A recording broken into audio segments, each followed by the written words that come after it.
Bem-aventurados os pobres de espírito. É o capítulo 7, itens 1 e 2. E nós percebemos aqui que o Kardec fez questão de ir lá em Mateus, não é? No capítulo 5, item 3, porque na verdade é o início das bem-aventuranças. A primeira coisa que Jesus fala nas bem-aventuranças é os pobres de espírito, porque deles é o reino dos céus. Na verdade, como Jesus não joga palavras fora, no fundo a gente percebe, né, que essa colocação se dá porque ele não ia falar para as pessoas que não tivessem a possibilidade de alcançar o reino dos céus. Então, sem essa condição que Jesus coloca, o resto das bem-aventuranças ficam todas sem sentidos, porque a pessoa não consegue alcançar, não é? Mas ele diz para a gente o seguinte, ele diz assim: bem-aventurados os pobres de espírito, porque deles é o reino dos céus. E aí o Kardec desenvolve assim muito bacana, de uma forma muito bacana, essa colocação de Jesus.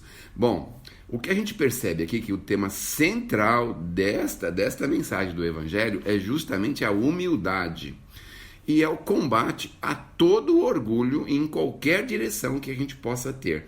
Lá no Livro dos Espíritos a gente encontra uma coisa interessante.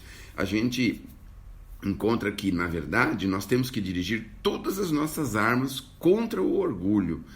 O Emmanuel, no livro Religião dos Espíritos, tem uma mensagem específica a respeito do orgulho, e ele fala pra gente que o orgulho ele é constituído de 1000 cabeças, de 1000 tentáculos ao nosso redor. Então, às vezes, a gente conseguiu construir a humildade em determinada direção, mas não conseguiu em outra direção. Vamos dar um exemplo assim, não? A gente costuma ser muito humilde quando vai na delegacia falar com o delegado, essas coisas, né?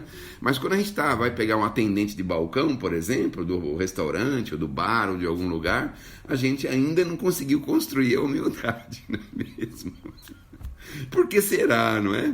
Na verdade, a humildade lá da delegacia acaba não sendo diferente do orgulho da gente, não é? Que faz uma transformação assim bem rápida por causa dos nossos interesses, dos nossos medos, de outras coisas. Mas a ideia básica mesmo é que a gente aprenda a construir a humildade em nós. É importante também a gente ressaltar, eu tenho trabalhado um pouquinho nessa direção, com esse pensamento, porque a gente faz uma leitura assim, em primeiro plano de uma mensagem, e a gente obviamente se cobra, se observa em que ponto a gente pode ser orgulhoso, ou pode estar sendo humilde, mas na verdade o objetivo do Evangelho é criar condições para que a gente possa construir em nós novas perspectivas, novas diretrizes, novos caminhos. E aí ele fala o porquê, as razões, os motivos, porque realmente se a gente for encarar as mensagens do Evangelho como alguma coisa que a gente não consegue alcançar, a gente não começa nem a construir. E esse é o grande problema. Então, se hoje a gente se reconhece ainda um tanto quanto orgulhoso em determinadas direções, não tem problema algum. Nós precisamos nos avaliar, nos questionar e observar que nós precisamos começar ou continuar a construção da humildade em nossos corações. E a gente vai reconhecer a humildade, na verdade, como nós tratamos, por exemplo, as pessoas mais simples do que a gente, as pessoas mais humildes. Então, como que a gente trata, por exemplo, o porteiro do prédio que a gente trabalha, como a gente trata o funcionário do prédio, como a gente trata essas pessoas atendentes de balcão, essas pessoas com trabalhinhos um pouquinho diferentes, como a gente trata, às vezes, um gari na rua, a pessoa que serve a gente em casa. Aí é que a gente vai encontrar qual é o tamanho da nossa construção. Porque a gente ser humilde diante de interesses é uma coisa muito fácil, não é? A gente, assim, dobrar o coração e usar todas aquelas palavras bonitas, aquelas coisas, realmente é muito fácil. Mas nós precisamos verificar com relação ao nosso tratamento a essas pessoas em que circundam a gente, que nos servem, que nos favorecem, que nos ajudam. Como que nós os tratamos? Eu acho que vocês devem se lembrar... não sei, no meu caso, né, uns 500 meses atrás, mais ou menos, a gente estava namorando uma moça, assim, e aí as pessoas falavam assim: olha, observa como ela trata a mãe dela. A moça, quando namorava o rapaz, falava assim: olha, observa como ele trata os pais dele. Porque essa era a medida de como ele seria quando tivesse casado, não é? Então, se ele fosse um tanto quanto truculento com a mãe, com o pai, certamente depois do casamento ele seria também, não é? Porque a gente, quando está naqueles interesses de casamento, a gente se dobra, né?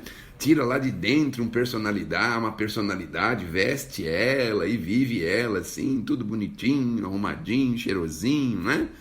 Mas quando a gente está diante das pessoas que estão realmente ao nosso lado, que nos servem, aí a gente tira aquela personalidade e faz alguma coisa que mostra efetivamente quem nós somos lá dentro, não é? Então, o que a gente pode perceber nessa mensagem é isso, que nós precisamos trabalhar a humildade. E a humildade se dá em diversas direções. Então, por exemplo, no trânsito. Quantas vezes a gente não se sente melhor no trânsito das outras pessoas? Ah, a pessoa não deu a seta, ah, a pessoa parou de repente, ah, a pessoa fez tal coisa, ah, entrou na contramão, ah, estacionou o carro no lugar errado. A gente se acha assim muito superior. Dificilmente a gente tem uma ideia assim como as crianças têm. Eu me lembro que os meus filhos, quando as pessoas faziam alguma coisa errada no trânsito, eles falavam assim, ele está aprendendo, né, pai? Está aprendendo. O taxista está aprendendo, o motorista de ônibus está aprendendo, o motoqueiro está aprendendo, está todo mundo aprendendo no trânsito ainda, né? Mas depois, com o tempo, a gente parece que vai amadurecendo e alguns problemas que a gente continua vendo, às vezes, no trânsito, não incomoda mais a gente. Olha que interessante, não é? A pessoa humilde, ela também não está incomodada com todas as coisas do mundo. Aliás, ela tem uma força interior muito grande. Então, para a pessoa tirar ela do sério, muitas vezes é preciso muita coisa. Não é qualquer coisa que tira a pessoa humilde do sério. Então, ela recebe com muito mais facilidade as dificuldades, ela convive muito melhor com as pessoas, ela sempre se coloca na condição de servidora, ela sempre se coloca numa condição de favorecer. Vocês imaginem se Jesus poderia falar diferente, como que a gente poderia sobreviver no plano espiritual, no reino dos céus, vamos dizer assim, se nós não tivéssemos humildade sincera, profunda. Seria muito difícil, porque você vai conviver com outras pessoas humildes e você é orgulhoso, você é um peixe fora d'água. Você teria que voltar de novo para o mar da terra, né? Começar de novo, como um réptil e depois crescer, se desenvolver até chegar na angelitude, não é mesmo? Então é uma regra de convivência. A humildade também é uma regra de convivência. Como a gente convive bem. Quando você vai, por exemplo, num hospital, em algum lugar, e você sabe se colocar-se no seu lugar, sabe esperar, sabe ter paciência com essa ou aquela situação, conforma-se muitas vezes diante de algumas negativas. Ah, o médico não vai poder atender hoje, só daqui 6 meses. A gente fica tranquilo, confiante, fica em paz. Então, é muito complicado quando o orgulho ferve na gente, qualquer coisa nos tira do sério. Ah, o ônibus para fora do ponto, você tem que andar uns passos, você já briga, já xinga. Isso se você for andar de ônibus, né? Porque se você for andar de carro também, tudo incomoda, o trânsito incomoda, tudo incomoda. E aí a gente vive nessa coisa, nesse fogo de encontro com todas as situações, todos os problemas. Então, a ideia central é que a gente comece a trabalhar a humildade, comece a construir a humildade ainda mais. Se nós já estamos com a casa pronta, vamos procurar fazer os acabamentos. Se nós já fizemos o acabamento, vamos trazer os móveis. Se nós já temos os móveis, vamos arrumar a casa. Então a humildade sempre é importante fazermos a gente se olhar para dentro de si. E quando a gente estiver diante de uma situação que a gente reconheça o nosso orgulho, aí nós vamos também olhar para dentro de nós e falar, puxa, dei uma escorregada, preciso melhorar, precisamos corrigir, precisamos ser melhores. Porque sem humildade não tem reino dos céus, não esquece. Sem humildade, nós só temos o reino da terra, certo? E o reino que os outros quiserem, porque não depende da gente, depende de 8 bilhões de pessoas.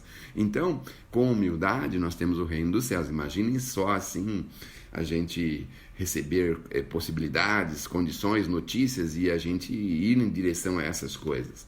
Então, a ideia básica é essa. Por que ele combate o orgulho nessa mensagem? Porque essas pessoas, muitas vezes, elas não reconhecem o poder de Deus, as coisas divinas no nosso dia a dia. A pessoa humilde começa a reconhecer. Então ela já reconhece, por exemplo, que todas as possibilidades que ela tem, ela não dependeu só dela, não é? Oportunidades, condições favoráveis, ajuda externa, ajuda invisível, tudo conspirou para isso. Se ela vai numa direção de um apoio, de alguma coisa, ela reconhece que isso foi uma coisa boa que aconteceu com ela, mas que tem uma mãozinha invisível que está cuidando de tudo isso, que está nos ajudando, nos auxiliando. Aquela história do Tobias, né? Que ele vai numa direção e aí os espíritos só na volta o que se fazem reconhecer. Então, se ele tivesse sido orgulhoso, ele ia falar assim, que bom que eu tive a inspiração, eu pensei em ir nessa direção. Mas se ele for humilde, ele vai falar assim, graças a Deus que fui orientado, ou fui inspirado a ir naquela direção e achei lá aonde beber um pouquinho de água, aonde me refrigerar um pouco.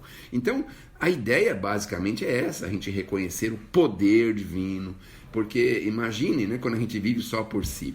Eu acho que todo mundo já teve essa experiência, não é, de viver só por si, né? A gente faz cada bobagem, a gente cria cada situação difícil. Mas quando a gente procura uma inspiração, procura ajuda, procura se ligar com as coisas maiores da vida, a gente faz bobagem também, mas a gente faz mais consciente, as coisas pesam menos pra gente, porque a gente sabe que nós fizemos, reconhece o próprio erro, procura se corrigir, procura se melhorar. Agora, quando a gente está sozinho, a gente não reconhece, não consegue entender que a gente errou, então fica muito mais difícil. E aí o Kardec brilhantemente desenvolve essa mensagem dizendo pra gente isso.